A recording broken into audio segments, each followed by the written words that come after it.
एक किसान की कहानी। एक किसान था जिसके 2 बच्चे थे। वह बहुत ही आलसी और निकम्मे थे। वह अपने पिता को कामकाज में हाथ बटाने के बजाय आलस किया करते थे, इधर उधर घूमते फिरते थे। किसान को अपने बेटों की बहुत फिक्र थी। वह सोचते थे कि मेरे मरने के बाद इनका क्या होगा, यह अपना पेट कैसे भरेंगे, अपने परिवार को कैसे संभाल पाएंगे। एक दिन किसान की हालत बहुत गंभीर थी। कहने का मतलब किसान मरने की हालत में था।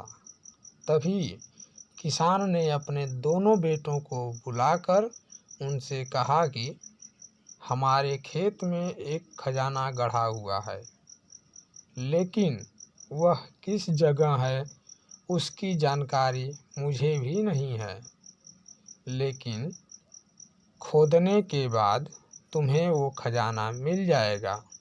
इतना कहकर किसान भगवान को प्यारे हो गए।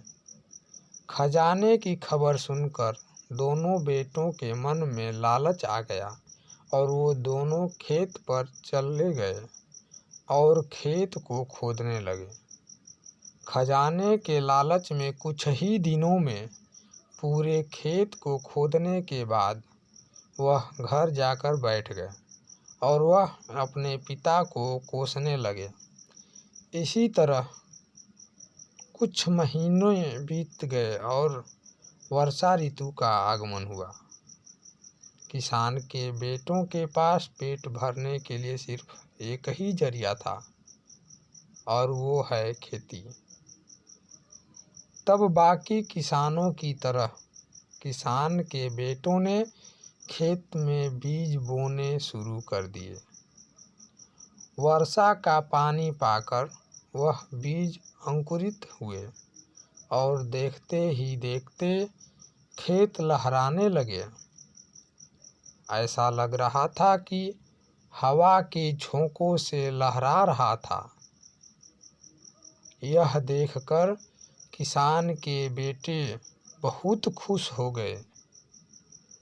उनको समझ आ गया कि परिश्रम ही सच्चा धन होता है और वो उसी तरह से अपने पिता के शब्दों का मोल भी समझ गए और अपने काम काज में लग गए। ऐसे ही और सारी कहानियाँ सुनने के लिए हमारे चैनल को लाइक और सब्सक्राइब करें। धन्यवाद।